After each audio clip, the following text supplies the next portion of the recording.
Shalom Bapak Ibu Saudara sekalian yang dikasihi Tuhan.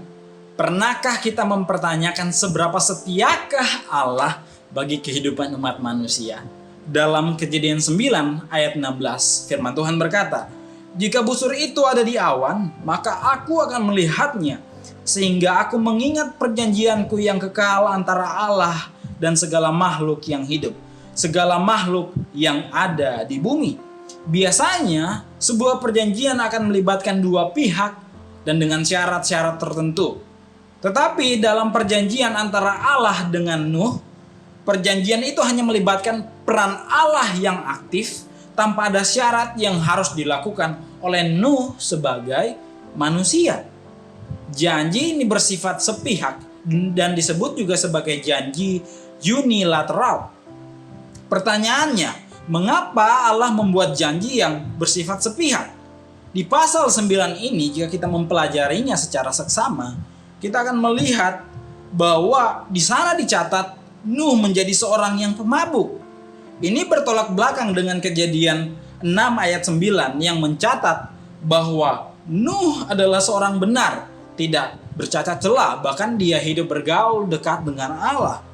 Jadi jawabannya adalah manusia tidak akan bisa memenuhi perjanjiannya dengan Allah karena kecenderungan berbuat dosa.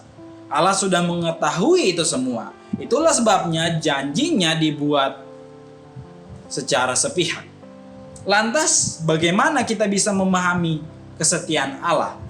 Kejadian 9 ayat 11 menunjukkan bahwa Allah sendiri berinisiatif untuk tidak menghukum manusia dengan air bah lagi. Janji ini dibuat untuk menunjukkan kasih-Nya pada semua makhluk. Karena dia tahu bahwa manusia tetap akan berdosa dan dapat membuat ia murka, maka janji itu dibuatnya secara unilateral. Supaya ketika manusia murtad kepada Allah, tidak ada penghukuman secara massal lagi bagi seluruh makhluk hidup yang ada di bumi. Jadi, busur itu telah menjadi tanda perjanjian Allah akan kasih-Nya kepada segala makhluk yang hidup. Pesan yang hampir sama juga kita temukan dalam Yohanes 3 ayat 16. Karena Allah mengasihi dunia secara khusus umat manusia, maka Ia mengaruniakan Yesus sebagai korban, tanda perjanjian Allah bahwa setiap orang yang percaya akan diselamatkan dari penghukuman dosa. Kepentingan dunia serta keberdosaan kita telah menjadikan kita tidak layak di hadapan Allah. Tapi Ia tetap memilih untuk mengasihi dan menyelamatkan kita.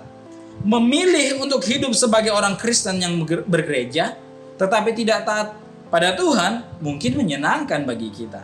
Tapi lebih menyenangkan jika kita hidup taat dan setia kepada Tuhan. Mau sampai kapan kita mengejar dunia? Bagaimana jika kita terlalu fokus mengejar dunia, tetapi akhirnya kita meninggal dunia? Yesus adalah pribadi yang paling terluka saat kita berdosa, saat kita melanggar firman-Nya, saat kita tidak taat pada perintah-perintah-Nya. Tetapi Yesus paling dimuliakan ketika kita memilih untuk taat kepada firman Tuhan. Karena itu, kita perlu memilih untuk hidup taat pada Allah dalam setiap detik yang kita punya. Apapun resikonya, mari tetap taat pada Allah.